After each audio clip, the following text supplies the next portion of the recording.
दोस्तों, चैनल पर नए हो तो चैनल को सब्सक्राइब जरूर करें और कहानी आखिर तक सुनें। कर भला तो हो भला। प्रेरणादायक कहानी। एक बेरोजगार शिक्षक था। वो नौकरी तलाशने के लिए काफ़ी कोशिश कर रहा था, लेकिन उसे नौकरी मिल ही नहीं रही थी। यह शिक्षक भगवान में बहुत आस्था रखता था। अपने साथ कुछ अच्छा हो या बुरा, वो सारी बातें भगवान से किया करता था। कुछ अच्छा होता तो धन्यवाद देता और कुछ बुरा होता तो भगवान से शिकायत भी करता। उनका अभी स्ट्रगल का दौर चल रहा था, तो वह भगवान से शिकायत करता रहता।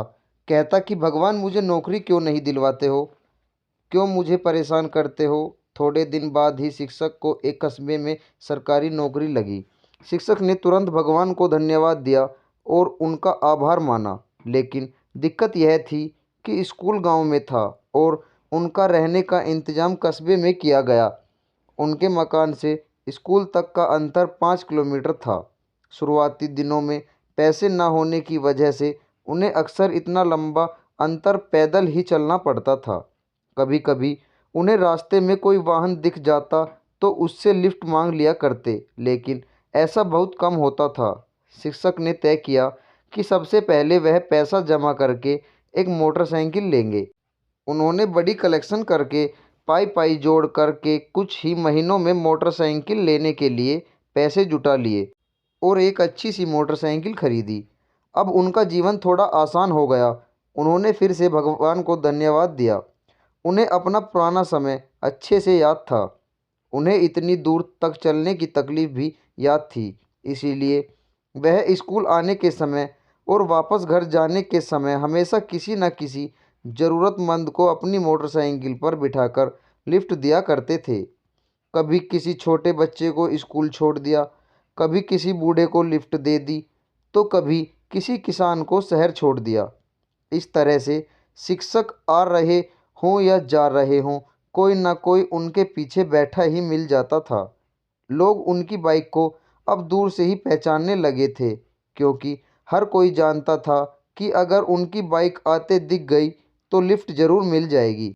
लोगों की मदद करके शिक्षक को भी बहुत अच्छा लगता था। एक दिन शिक्षक स्कूल ख़त्म करके अपने घर को जा रहे थे। उस दिन कुछ ऐसा हुआ कि उनसे लिफ्ट मांगने वाला कोई भी नज़र नहीं आया। आधे रास्ते तक पहुंचने पर एक आदमी ने उनसे लिफ्ट मांगी।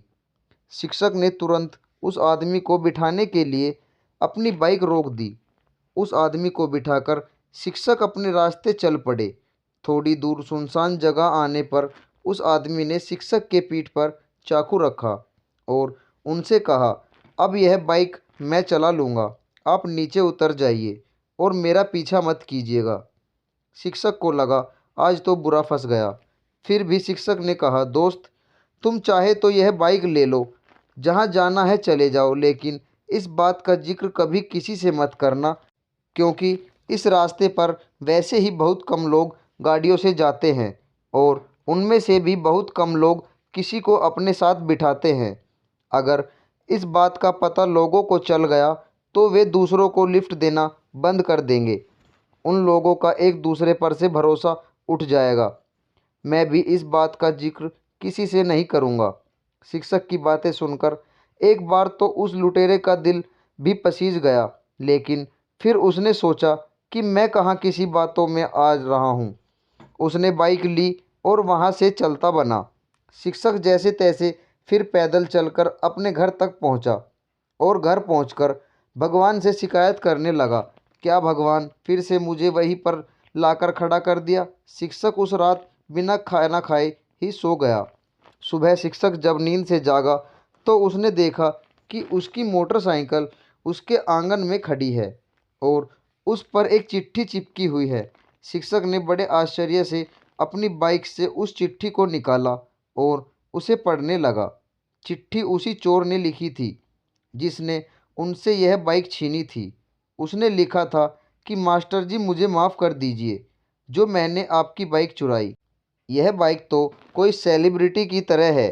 जैसे लोग किसी बड़ी सेलिब्रिटी को दूर से ही पहचान लेते हैं, उसी तरह हर कोई दूर से ही इसे पहचान ले रहा था। मैं जहाँ भी जा रहा था, लोग मुझे रोककर इसके बारे में पूछते थे और तरह तरह के सवाल करते थे। मैं इस बाइक को क्यों चला रहा हूँ, यह मास्टर जी की बाइक आपके पास क्या कर रही है? मैं बहाने बनाते बनाते थक गया, लेकिन लोग सवाल करते करते नहीं थके। मुझे पक्का यकीन है, अगर थोड़े दिन यह बाइक मेरे पास रही तो मुझे ज़रूर जेल जाना पड़ेगा। इसीलिए मैं यह बाइक आपको वापस लौटा रहा हूँ। चिट्ठी पढ़ते पढ़ते मास्टर जी की हंसी छूट गई और उन्हें यकीन हो गया कि उन्होंने जितनी भी भलाई की है उसका फल भी उनको भला ही मिला है। उन्होंने फिर से भगवान को धन्यवाद दिया और फिर से लोगों की मदद में लग गए। दोस्तों, यह कहानी हमें सिखाती है कि कर भला तो हो भला। दूसरों की मदद करोगे तो भगवान भी आपकी मदद करेगा। दूसरों का भला करोगे तो आपका बुरा कभी नहीं होगा। दोस्तों, अगर आपको यह कहानी अच्छी लगी हो तो लाइक, शेयर और हमें कमेंट बॉक्स में ज़रूर बताएं और चैनल पर नए हो तो चैनल को सब्सक्राइब ज़रूर करें। आपका बहुत बहुत धन्यवाद।